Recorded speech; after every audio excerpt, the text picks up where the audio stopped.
Well, here we go with chapter 11 of Proverbs. We're going to get into some great advice about honesty and integrity today.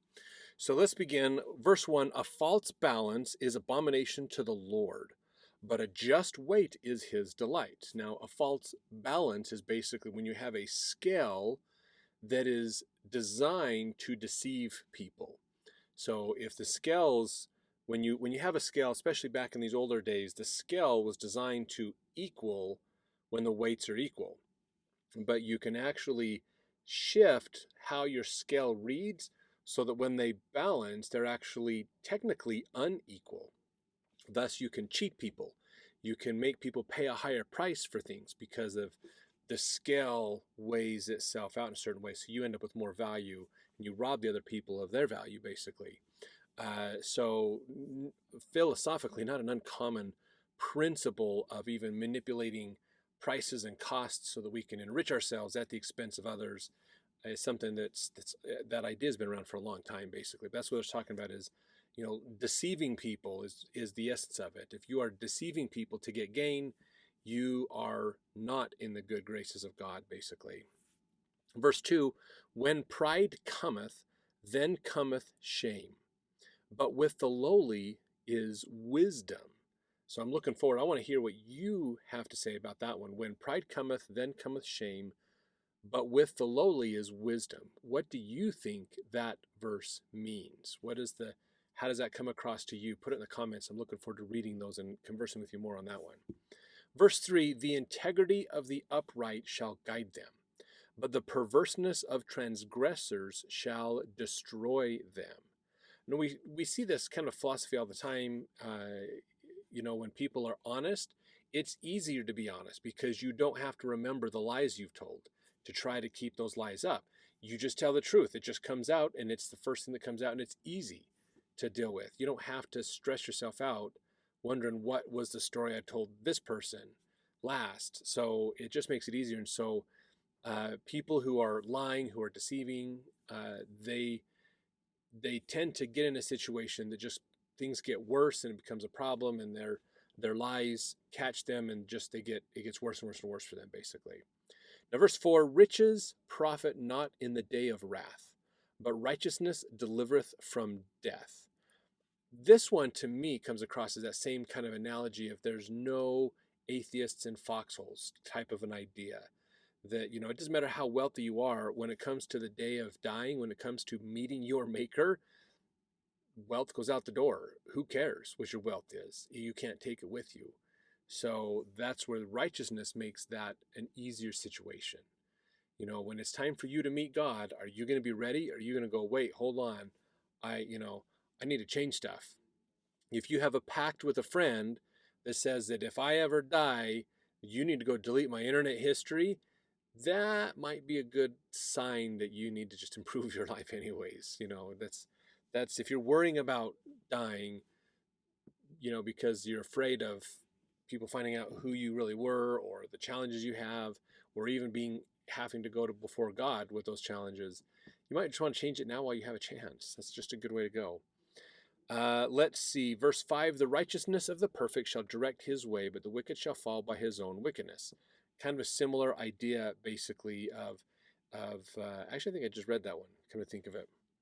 But this is this philosophy of, if you're righteous, it helps you. It builds your life. You actually have things go better. It's designed to help you get a better life. When you do wicked, it pulls your life down. So the more integrity and righteousness you can have, it will grow your life. It will enhance your life. It doesn't make it necessarily easier, but it does make it better. And that's important to look at. Verse 7: when a wicked man dieth, his expectation shall perish, and the hope of unjust men perish. The righteous is delivered out of trouble, and the wicked cometh in his stead. So the same idea, told in a few different ways of, again, the more righteous you are, the more you will have a better life. At least you'll have less stress and anxiety on yourself. The more wicked you are, the more you're going to hate going into the next life. Verse 9: an hypocrite with his mouth destroyeth his neighbor, but through knowledge shall the just be delivered. So somebody who is lying, being a hypocrite, saying one thing, doing another, or lying about other people, the truth and knowledge of those situations will eventually come forward and exonerate that person, basically. Verse 10, when it goeth well with the righteous, the city rejoiceth. When the wicked perish, there is shouting. By the blessing of the upright, the city is exalted, but it is overthrown by the mouth of the wicked. So, this kind of contrast we have here, and this is very, very common for this type of Jewish poetry, from what I understand, of these contrasts, righteous, wicked. They kind of flip back and forth on these. So just a good contrast. Again, realizing when we are righteous, we actually can have an added benefit on our community. If we are wicked, we can actually cause an added problem for our community. Think of someone who has lots of integrity, who works hard, who helps their neighbors out, and helps keep things clean, take care of their neighbors, be nice and trustworthy, and those kinds of things. That improves the community. That person helps the community out. But then think of somebody who is mad and angry and not nice to deal with. That brings down the whole community. So we do have an effect on the greater community around us. Let's see, verse 12. Oh, no, let me see. Yeah, verse 12. He that is void of wisdom despiseth his neighbor, but a man of understanding holdeth his peace. So, not that different, in fact, from what we were learning about, again, as people are learning, as people are improving their life, they can better evaluate what's going on around them. So, if you don't have a lot of wisdom, you don't have a lot of learning, it's hard to, you get stuck in your own ideas and you don't get out of that. So, the more you learn and expand, understand, the more you realize there's a lot going on around you that you don't fully understand. And that helps you to realize maybe I need to be more, not as harsh on people, basically. That's where the holding peace comes in. Just realize, oh, it's probably wiser if I just don't say anything. Verse 13, a table bearer revealeth secrets, but he that is of a faithful spirit concealeth the matter. So somebody who has integrity might not tell your secrets or spill the beans. Verse 14, where no counsel is, the people fall, but in the multitude of counselors there is safety. So this is a really good idea as well. Again, if people aren't taught correct ways of doing things, then we can't expect them to do it the correct way. We need to have that. We need to have that advice. We need to have people that teach us and help us. That's why God gives us prophets and apostles and things to teach us and to help us learn so that we can be better and improve ourselves. Verse 15, he that is surety for a stranger shall smart for it, but he that hateth shirtship is sure. That's a definitely interesting one that we have here. He that is surety for a stranger shall smart for it, and he that hateth shirtship is sure. There's probably something behind that one that maybe we'll have to do some digging into to see if we can find. I don't know. I don't have any Hebrew translations or Greek translations. That one just, to me, it seems like that one's not, it maybe wasn't translated properly on that one, basically. So that's what we want to consider, is to see what's going on with that. Let me see. In fact, maybe I can find something here, if you'll bear with me, that maybe can help us understand that one. Let's see. So that would be Proverbs 8:11. Proverbs 11:15. All right, let me look this one up. So if we look this up, there is, this is the New Oxford Annotated Bible with the Apocrypha. So this is the New Revised Standard Edition, basically. And they translate this to say, to guarantee loans for a stranger brings trouble, but there is safety in refusing to do so. So that's how they talk about this one, basically, is understanding that helping strangers isn't, you have to be careful when you're working with strangers. Now, granted, this is dealing with people primarily from outside the Jewish community. Remember when there's Jewish laws about having to pay loans back and when they can be forgiven and things like that.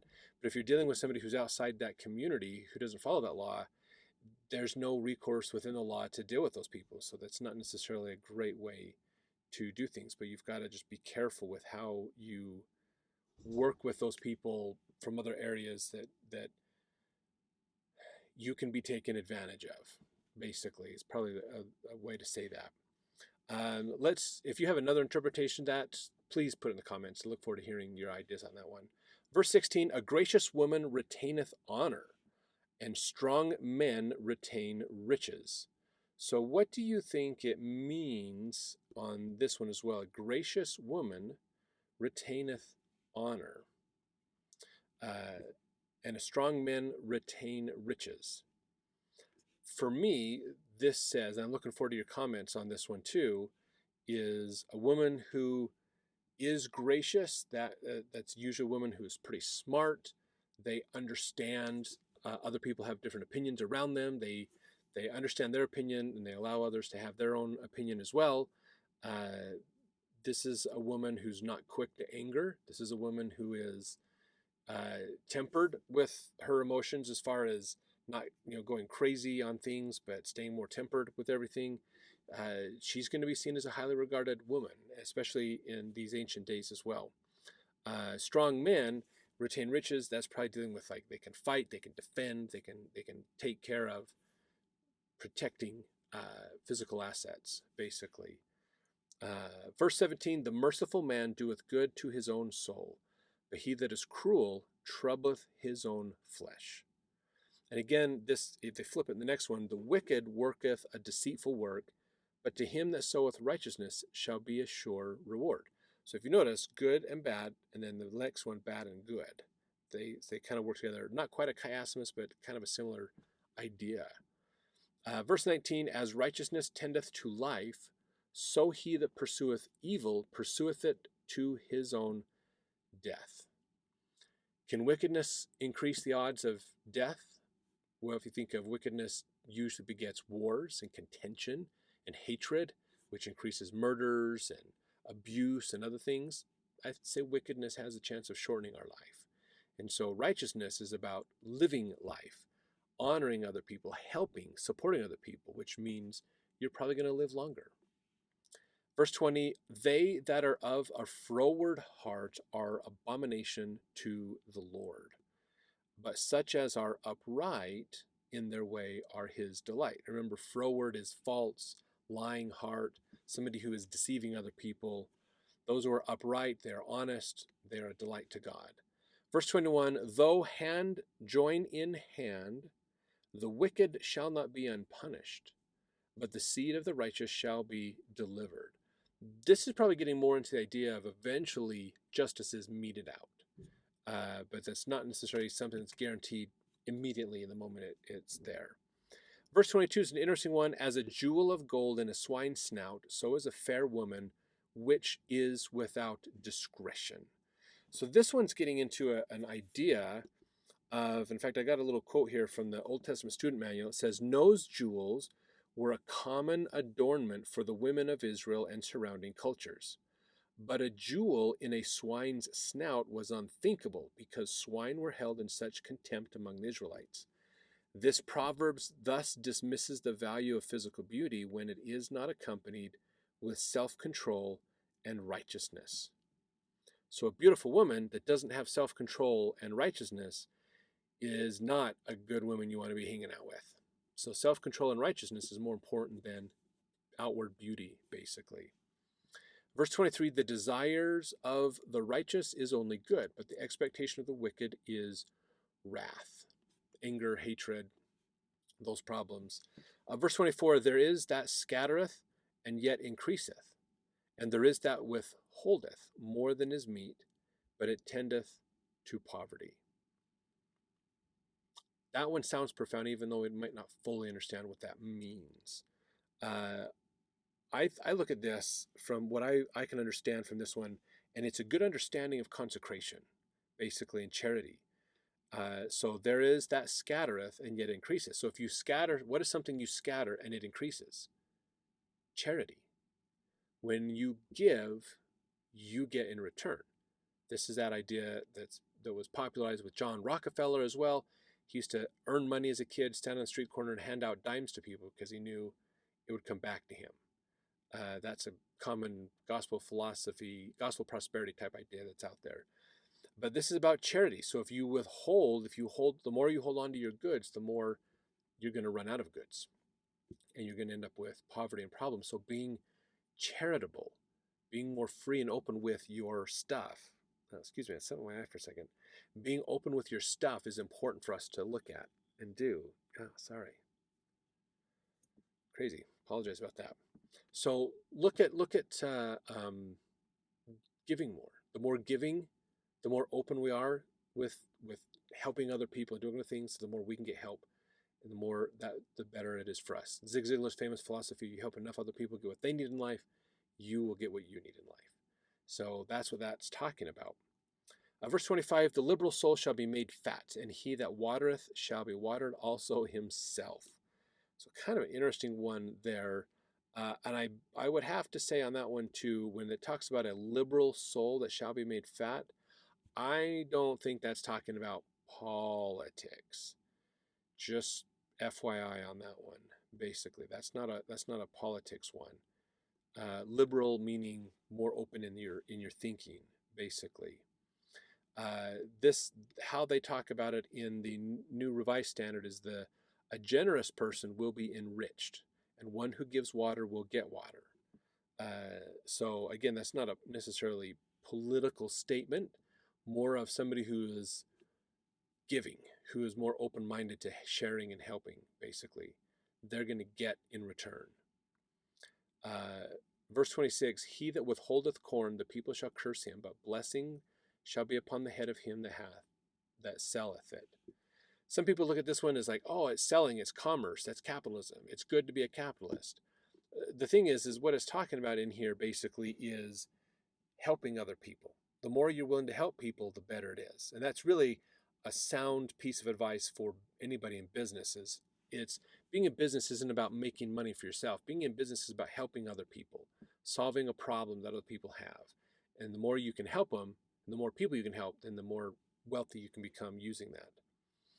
Verse 27, he that diligently seeketh good procureth favor, but he that seeketh mischief it shall come unto him.